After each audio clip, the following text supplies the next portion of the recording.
Good day, everyone. Thank you for joining us once again here at C Freedom Brew for Economic Briefing. This briefing, we want to review over some of the information that has come out, that third release of the GDP for the first quarter, as well as the employment situation report that it came out on Friday.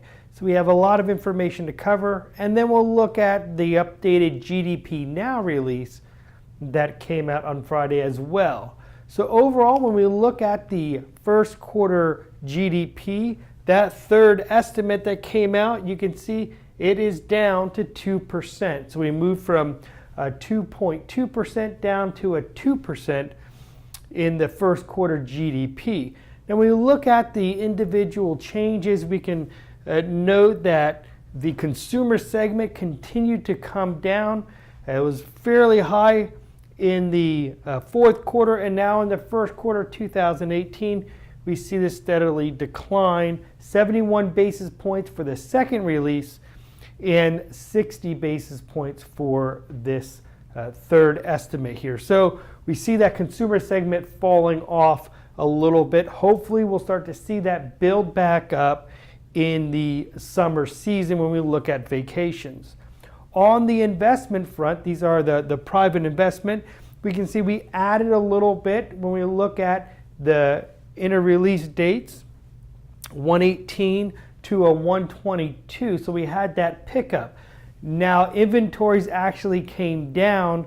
They're actually negative now in this third release, but some of that was compensated with additional spending in the software and technology portions of that investment. So that's a positive. We continue to see these businesses broaden their equipment and their fixtures. So that's good. We want to continue to see that business segment grow. The government section up just 2 basis points at 0.22.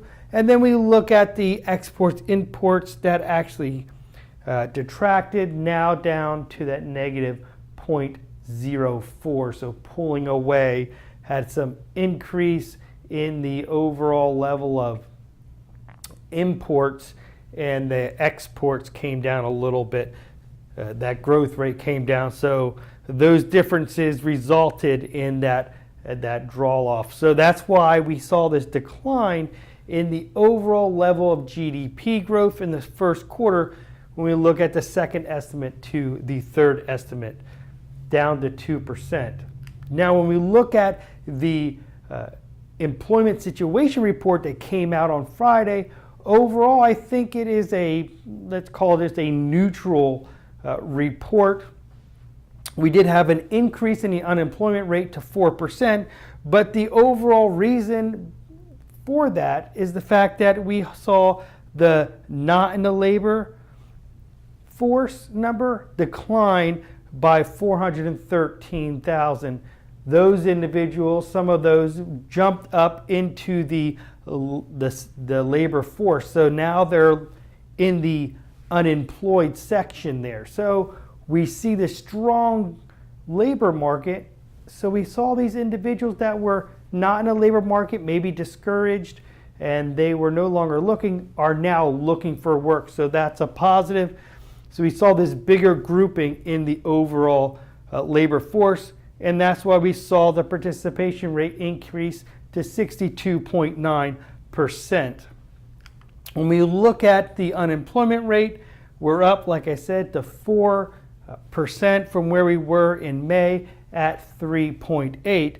And then we have the U6 at 7.8. So the difference, the margin between the U3 and U6 stayed the same as they both increased. When we look at the overall number of jobs created, 213,000 jobs created in June. Not bad. We came down from where we were last month, but we're still growing above that 200,000 level, which is what we want to try and do month over month. When we look at the types of jobs created, we can see there's a spike up in manufacturing, and that's a positive. Hopefully with the trade war situation going on, we hope to see this continue, but that could detract from there. When we look at the retail trade, that actually came down by 21,000 jobs.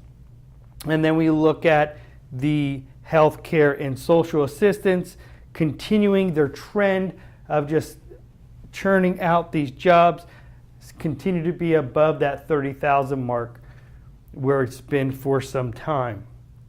So that's where we are in overall level of the jobs and the types of jobs created. When we look at the hourly earnings, we saw an increase. We're now with the June at $26.98, and that's a year-over-year growth of 2.7%. So we continue to grow in that wages. However, we continue to be below our historical average pre-recession of 3.5. So while we're continuing to see this growth rate inch up towards that level, we're still fairly below that 3.5 historical average.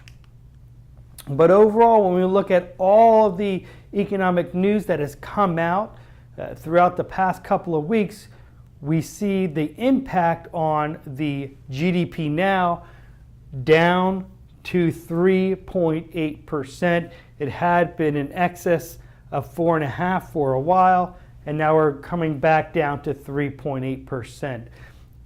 Interestingly, we can see the blue chip consensus right in line with that now 3.8% GDPNow estimate.